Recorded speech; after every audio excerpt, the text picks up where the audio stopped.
Now, Maharashtra continues to remain the worst affected state with over 7,800 cases reported in just the last 24 hours. With this, the total number of cases in Maharashtra now nearing the 2,40,000 mark. The death toll in the state now stands at over 9,800. Financial capital Mumbai continues to have the maximum number of cases in Maharashtra with a total of more than 90,000 cases and 1,337 deaths reported. To deal with the rising cases in Pune, officials are now testing an immunity booster syrup in order to control the increase in cases.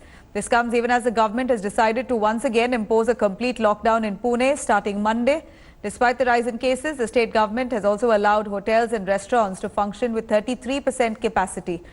New guidelines have also been issued regarding the functionality of the hotels. Meanwhile, efforts have been taken by the Maharashtra government to contain the pandemic in Asia's largest slum, Dharavi, which has drawn praises from the World Health Organization. The global health watchdog WHO has cited that Dharavi model has set an example to the world. There are many examples from around the world that have shown that even if the outbreak is very intense, it can still be brought back under control. And some of these examples are Italy, Spain, South Korea, and even in Dharavi, a densely packed area in the megacity of Mumbai, a strong focus on community engagement and the basics of testing, tracing, isolating, and treating all those that are sick is key to breaking the chains of transmission and suppressing the virus. 90% of the total patients who were tested positive were treated inside Dharavi itself.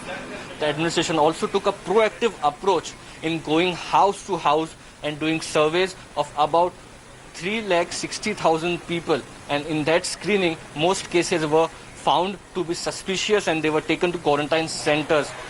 This helped in controlling the spread of virus in the nick of time, and this is something which it seems that the WHO has taken note of, that in a huge population chunk of Dharavi the cases were being stopped, the death rates were being controlled, and finally the curve has been flattened. If there are 2,360 cases which have been reported till now, only 160 cases are active and 1,950 cases have recovered and they are at their homes. So this is something which it seems that has inspired the WHO.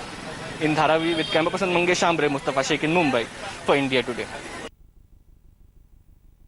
Hi everyone, Preeti Chaudhary here. Hope you like this video. For latest news and analysis, like and subscribe to the India Today YouTube channel. And don't forget to press the bell icon to stay updated. Thank you for watching.